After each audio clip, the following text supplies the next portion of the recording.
Happy New Year, everybody. I'm saying Happy New Year because I'm celebrating it mostly. I less celebrate Christmas, and Orthodox Christmas is in a week still. But today, let's quickly talk about year 2023, what was good in that year, mostly from my personal point of view, where I was lucky to get new knives and share some of them with you. What I think was my personal the best experience from a knife shopping point of view last year, what was my disappointment, what I think was very good in the world of pocket knives, EDC knives, and I think what was very cool in the world of kitchen knives, at least from my eyes. Sharing that experience, wishing something very good, more positive, more interesting, less negative, of course, for the next year. Wishing you all to have a budget for good knives.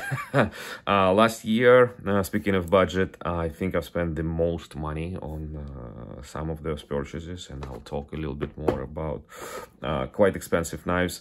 But again, I don't want to continue this way. I want to keep spending and the quality of all of those knives very reasonable, and advise you to stay within the same kind of guideline. But okay, let's talk about what was very good, what was interesting. I'm gonna remove Detmaros from the view now, and let's talk about knives. So first, I think the most interesting experience for me of this year, of last year, was a trip to Portugal, where I was able to visit the factory of Isel Doura. Knife makers. Isel is, of course, the factory. They make those kind of knives, which I like a lot. This is their updated chef's knife. I did a review on that earlier this year. I think after that trip was very interesting tour through the factory, see how the knives are made in real time, of course, and some of my favorite knives as well made there. This is another knife which I got in Portugal on the same trip. Pretty much it's those two factories are very close to each other. You see, handmade in Portugal.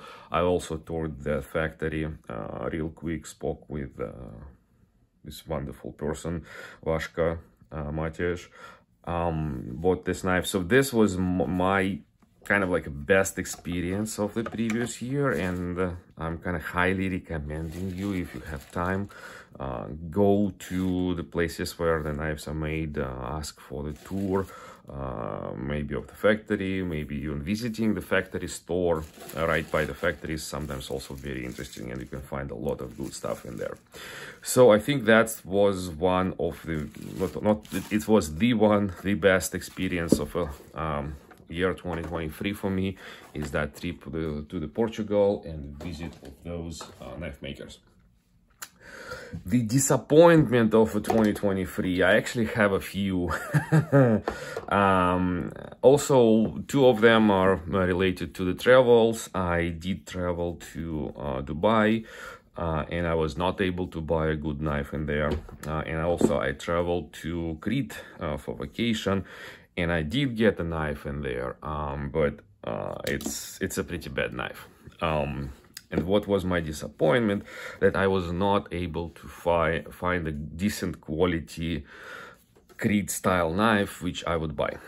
I made it very close. Maybe I would have a little bit more time and drive to the factory which makes one of them. I maybe would be able to share a little bit more of news, but so far it is one of the disappointments, because they have this style of knives, this style of handle, which is quite distinct, and it has its own history, traditions, and so on. It's what I'm actually very interested in my knife shopping experience. It's not just about buying the knife, like understanding what it is, where this thing comes from. And this is what is called a Cretan knife from Crete Island. I will make a separate video on that. I need to do a little bit more research, and one day I'll make story, and maybe I'll be able to even to buy a decent Creed style knife through internet and show it to you. So this is one of the disappointments, unfortunately, but let's talk about something good and exciting finally towards the end of the video. So first of all, in the world of EDC knives, there was one specific thing happened which made me very excited, and I also recommend. And unfortunately, I don't have a knife to represent it exactly, but I do have a knife from the same designer which I'm talking about, and I'm talking about Gustavo Cecchini, and I don't think I'm pronouncing his name the right way, but it's usually referred as GTC knives. It's a knife designer and maker from Brazil. He has his workshop outside of São Paulo area.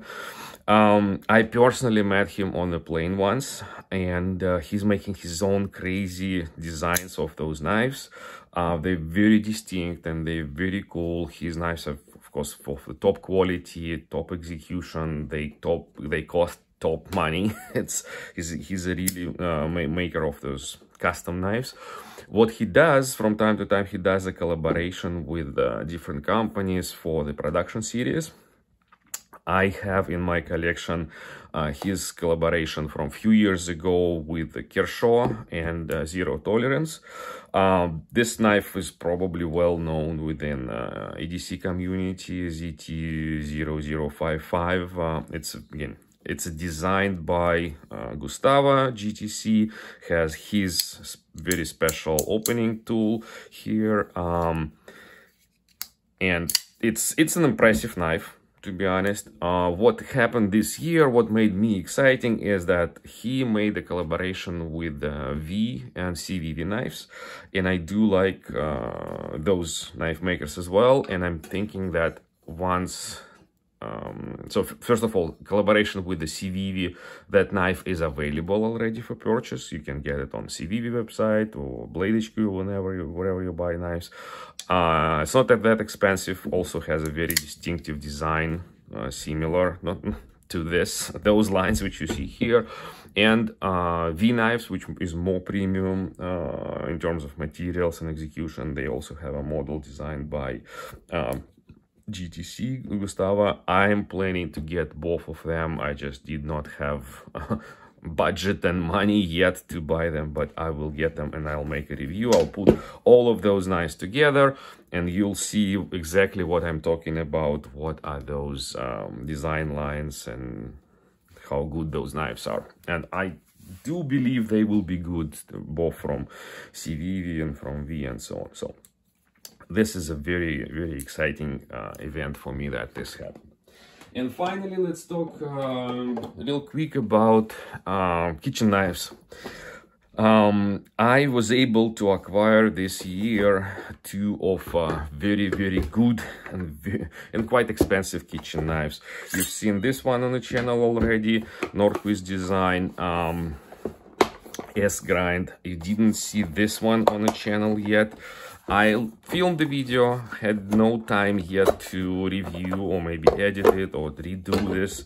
I'm using both of those knives and still actually making my impressions. So I'm gonna wait and posting this review until I completely confirm that everything is true. So those 2 knives, they are actually the same in the same price category. Those are 2 quite expensive knives, especially this one's very difficult to get, and the whatever it is. So but they are different. This one is S-grind, which means that it has a hollow portion in the middle of the blade, which helps with the food release. You only have a contact of the food with this area. This knife is vice versa.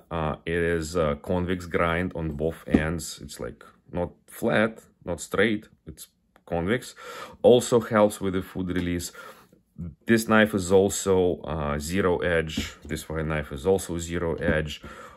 This knife is a top performer.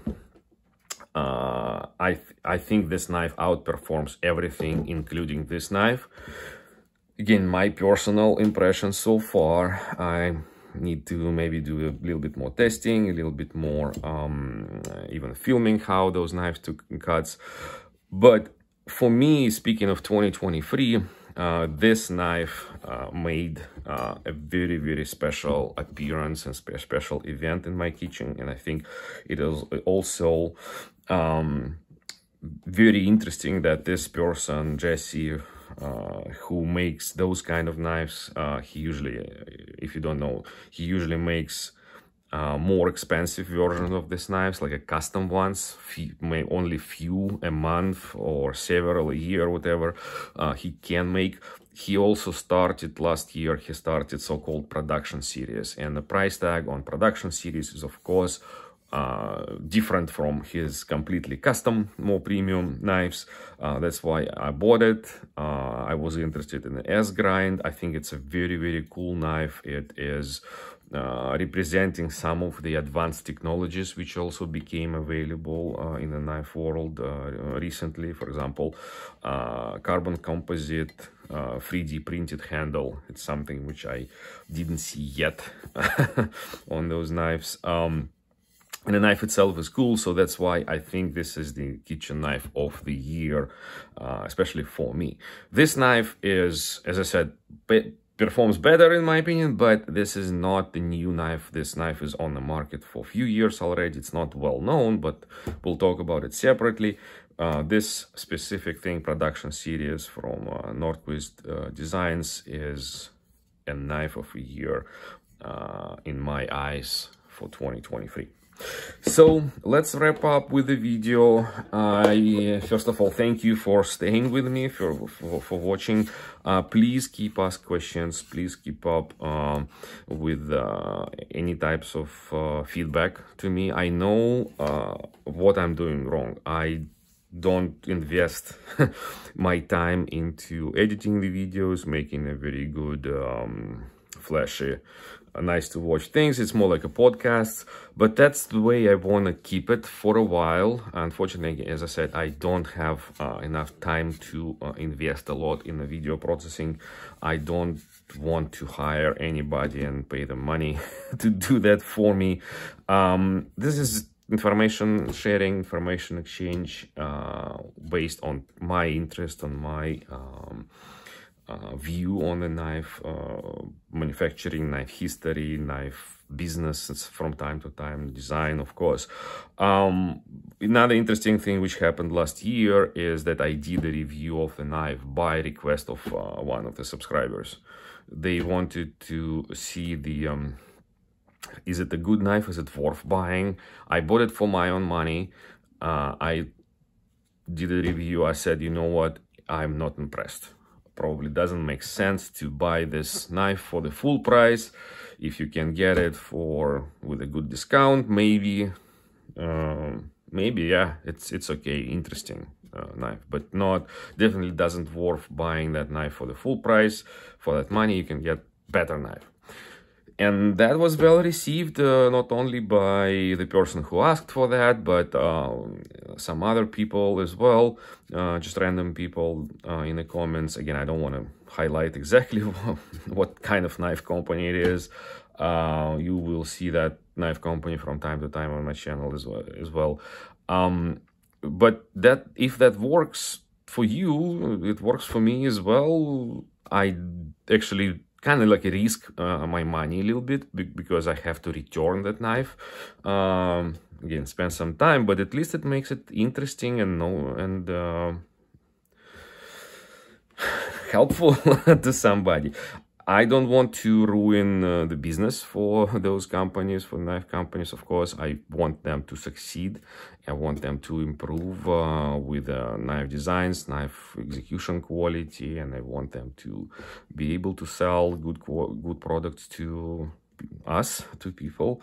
I don't want to be like a bad influencer from that point of view, but again, if I see something not good, I will tell on my channel from a review point of view that I see that even those two knives, very expensive, they are not perfect. There are a few things which I believe can be done better. And I've seen that done better. It's not just I'm saying, you guys don't know what to do. You know, maybe it's a quality control, maybe you really need to make different decision on how to manufacture those knives and make them a little bit better. Will it make them more expensive for us? Hopefully not, maybe yes. But again, that perfection is not achievable. I don't have any specific plans or resolutions for the next year, 2024. I keep working on my daily job. I keep traveling both for work and for the personal leisure with my family. I will continue, keep looking for good, interesting knives, posting the reviews, talking about the ways how to acquire them, why are they good, why are they interesting, do they worth the money which being asked for. So yeah, let's stay in touch. As I said, your feedback is the most valuable thing on this channel to me so far. Again, I'm not trying to impress anybody with super good video editings or stuff like that. It's purely information sharing on those knife related aspects. Again, pick my brain when you can. Thank you. Happy New Year. Wish you all the best in upcoming year and more.